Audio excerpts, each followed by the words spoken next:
2021 में हूँ आपके साथ अंशप्रीत कौर। एलिना एनिमेशन जयपुर की ओर से आयोजित अमेज एड फेस्ट 2025 का शुभारंभ शुक्रवार को राजस्थान इंटरनेशनल सेंटर में हुआ। ये राजस्थान का पहला एडवर्टाइजिंग फेस्टिवल है जिसका उद्देश्य एनिमेशन और डिजाइनिंग इंडस्ट्री के प्रति जागरूकता बढ़ाना और छात्रों के लिए करियर अवसरों को उजागर करना है। 2 दिवसीय इस फेस्टिवल का उद्घाटन सिविल लाइन विधायक doctor Gopal Sharma, major general Anuj Mathur और रोटरी क्लब मिड-टर्म के महासचिव डॉक्टर आदित्य नाग ने दीप प्रज्वलन कर किया। मुख्य अतिथियों ने स्टूडेंट्स की लगाई गई graphic design, digital painting, matte painting और एडवर्टाइजिंग प्रदर्शनी का अवलोकन कर उनकी सराहना की। आयोजिका रोहिला सिंह ने बताया कि लगभग 400 छात्रों ने अपनी क्रिएटिविटी प्रस्तुत की। इस अवसर पर प्रतिभागियों ने art museum, live chroma shoot, छात्र प्रदर्शनी, वर्कशॉप और सेमिनार जैसी गतिविधियों का अनुभव किया।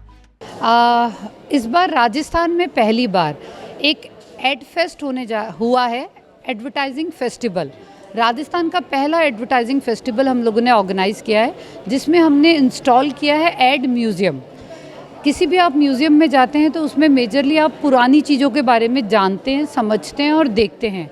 सिमिलरली एडवर्टाइजमेंट जब से शुरू हुआ तब से लेके आज तक पास्ट, प्रेजेंट और फ्यूचरिस्टिक एडवर्टाइजिंग को यहाँ डिस्प्ले किया गया है।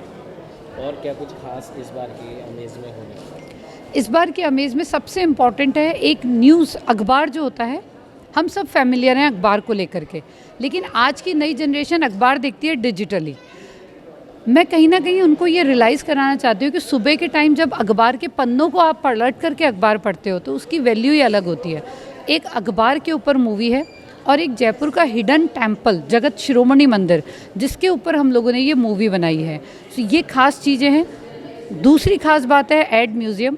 तीसरी इम्पॉर्टेंट बात है कि एक प्रोजेक्शन मैपिंग जिसमें टेबल के ऊपर एक एनिमेशन हो रहा है और उसमें आपकी थाली में 3D एनिमेशन में दाल बाटी सर्व होती है।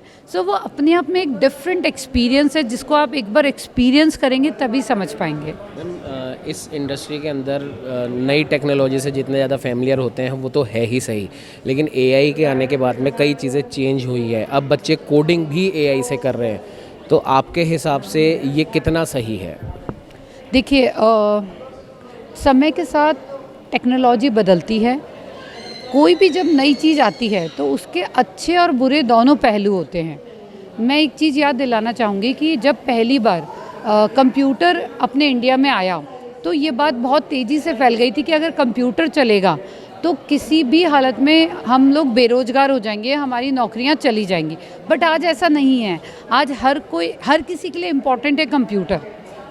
सिमिलरली आज AI आया है तो नई चीज़ से हम डरते हैं और एकदम से किसी नई चीज़ को एक्सेप्ट करने में हमें प्रॉब्लम होती है। अदरवाइज़ AI भी एक फ्रेंडली टूल है जिसको अगर आप सही तरीके से काम में लेंगे तो वो आपके काम को और ईजी बनाएगा और फास्ट करेगा। जैसे एक एग्जांपल देती हूँ। आप पहले पेमेंट करते थे तो आप बैंक जाते थे, पैसा निकालते थे, चेक भरते थे, 2 दिन में क्लियर होता था। अभी जब से ये UPI आ गया, स्कैन किया, पेमेंट गया, तो अब मैं पूछूं ये सही है या गलत है? तो दोनों बात हैं इसकी। अगर आप इस चीज़ को सही तरीके से काम में लोगे तो ये बहुत इजी हो गया। आप बिना कैश कैरी करो, पॉकेट पैसे चोरी होने की समस्याएं, बहुत चीज़ें सॉल्व हो गई। लेकिन वहीं डिजिटली चोर अवेलेबल हो गए। तो ये हमें देखना है कि हम चीज़ों को सही देख रहे हैं या गलत देख रहे हैं। अगर चीज़ों को सही तरीके से आप यूज़ करोगे तो AI सच में बहुत यूज़फुल है आने वाले समय में हमारे लिए।